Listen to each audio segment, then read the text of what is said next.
Welcome to Ecclesia Principles, a biblical strategy for believers to engage in God's design for government with Ray Eppard.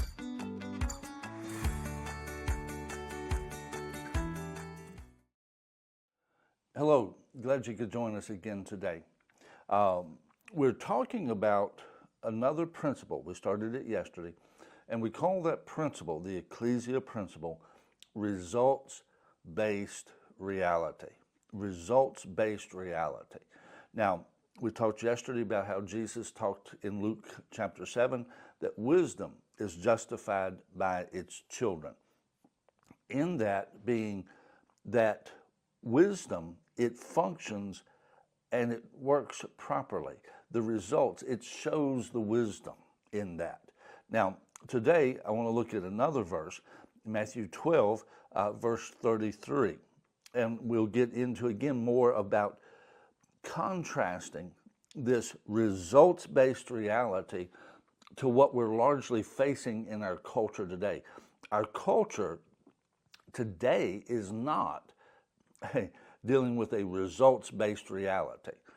It's a fantasy-based reality, in all honesty. But Matthew 12:33 says, either make the tree good and its fruit good, or else make the tree bad and its fruit bad. For a tree is known by its fruit. A tree is known by its fruit. In other words, if you see a peach tree, the way you know for sure it's a peach tree is it's got peaches on it. A walnut tree has walnuts on it. It has other characteristics, but those other characteristics are just things backing up its fruit. Its fruit. A tree is known by its fruit. Now, if you would, that is a results-based reality.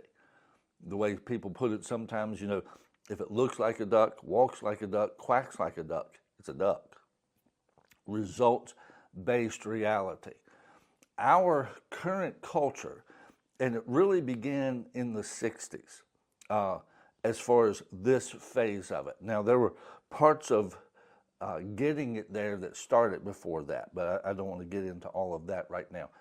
But really beginning in the 60s, we started dealing with what many call social engineering.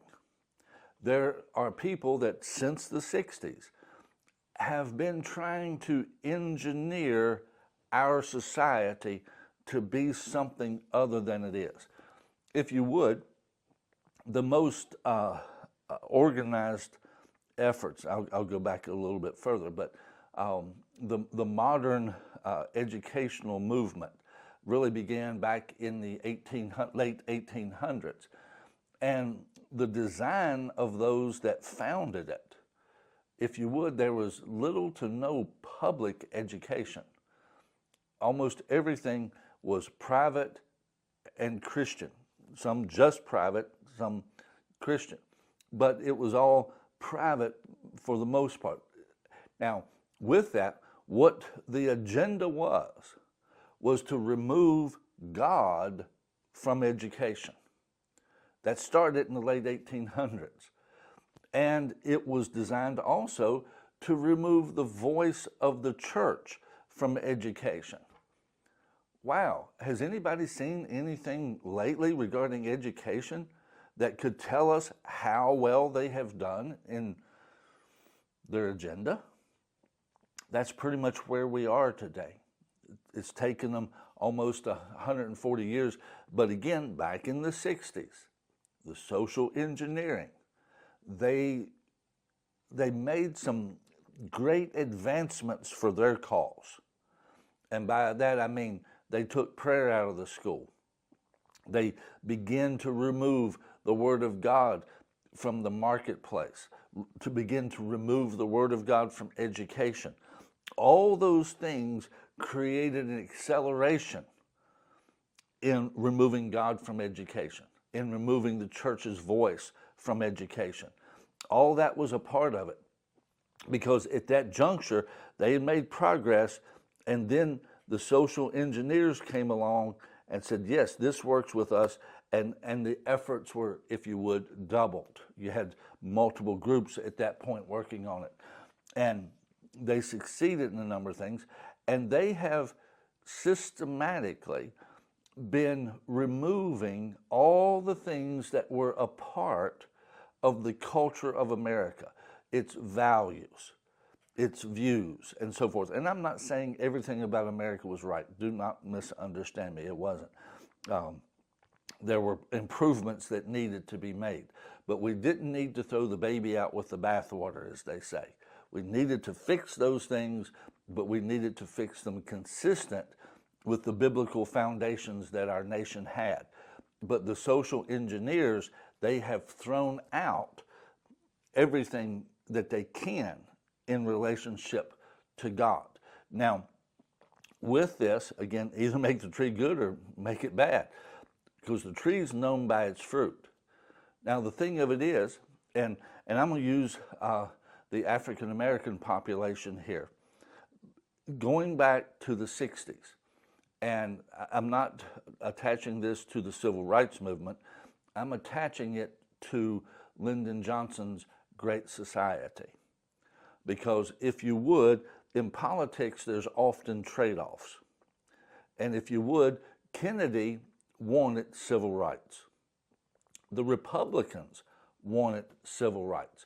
Every Republican in Congress voted for the Civil Rights Act. Every last one of them. Not all Democrats did. And as a matter of fact, Johnson, after the Kennedy assassination, he had to pull some people in to get the Civil Rights Act to pass, because if he was going to have any effect, then he needed to advance part of the Kennedy agenda. But with that, he attached his Great Society to it. Now, the problem is that Great Society proposal has virtually destroyed our society. And if you would, those who were, no other term to use, but racist, that were opposed to civil rights, then they, because of what was put into the Great Society, it created a situation where largely African Americans would be able to be kept under the thumb of them. It would create a situation where there would be no generational momentum, that they would really, by and large, some would be able to advance, but the majority would not. It would create a structure that would actually hinder the African American population. The Great Society piece did that, not the Civil Rights piece, but the Great Society Act did. Because going into that, if you looked at white America and black America, divorce rates were virtually the same. Out of wedlock births, virtually the same. And something that comes down to a lot of issues today, crime rates were almost identical based on populations, the percentages of those crimes. Violent crimes were the same leading up into the 60s. Now, obviously, there were things economically that were not the case. There were some things societally that were not the case, that did need to be fixed. But the Great Society put things into place under the guise of helping. I love what Ronald Reagan said. You know, some of the scariest words in the English language is, I'm from the government and I'm here to help.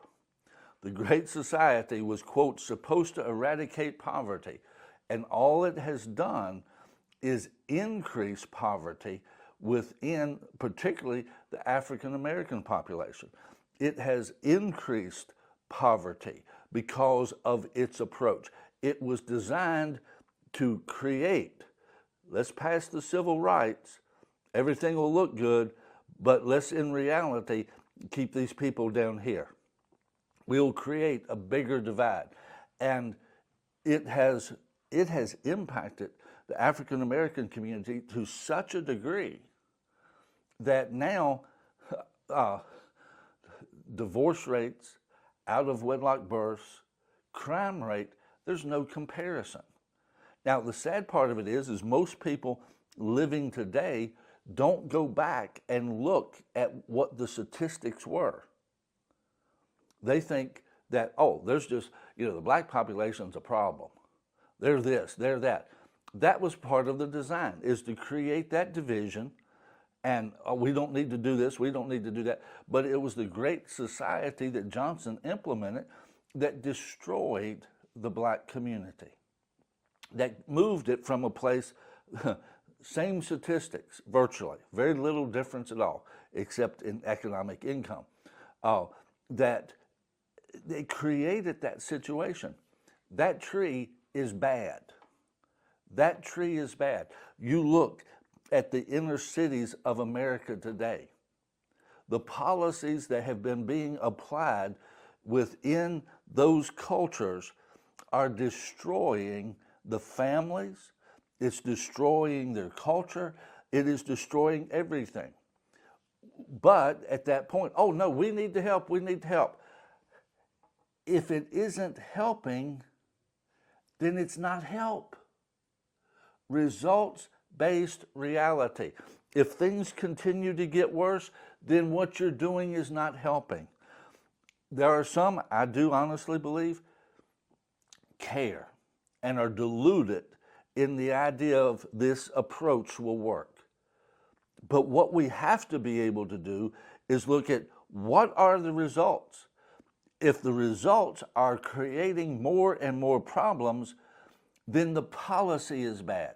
The tree is bad. We need to cut down that tree and begin to do something else. A results-based reality. Now, and I'm going to get into more stuff with this because there's different applications to this that we need to look at and realize that's being thrown to us today.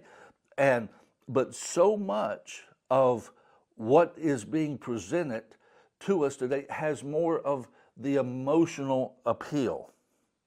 Now, I'm not saying that we shouldn't have emotions, and I'm not saying that we shouldn't have care and concern. But the bottom line is, if you really care and you're really concerned, you should look at the numbers. Is it actually doing what you wanted it to do? Is it actually making lives better, or is it destroying lives? And there's a lot of policies that you can look at in our world today. You look at, right now, two huge examples of this. You look at LA, you look at Philadelphia. They have entire sections that it's just homelessness. It's filth. Just people are just there. There is rampant drug use. There's prostitution. There's all kinds of things there, and it's just horrible. Philadelphia is closer to us. I know people that go to Philadelphia and try to help some of those folks. The bottom line is those policies are not working. You can call it compassion, but when your compassion creates that type of situation, it's not compassion that you have. It is just a desire to maintain power that you have under the guise of compassion. We need to have a results-based reality. This principle is extremely important when it comes to solving the problems of our nation and of our society. God bless you. See you tomorrow.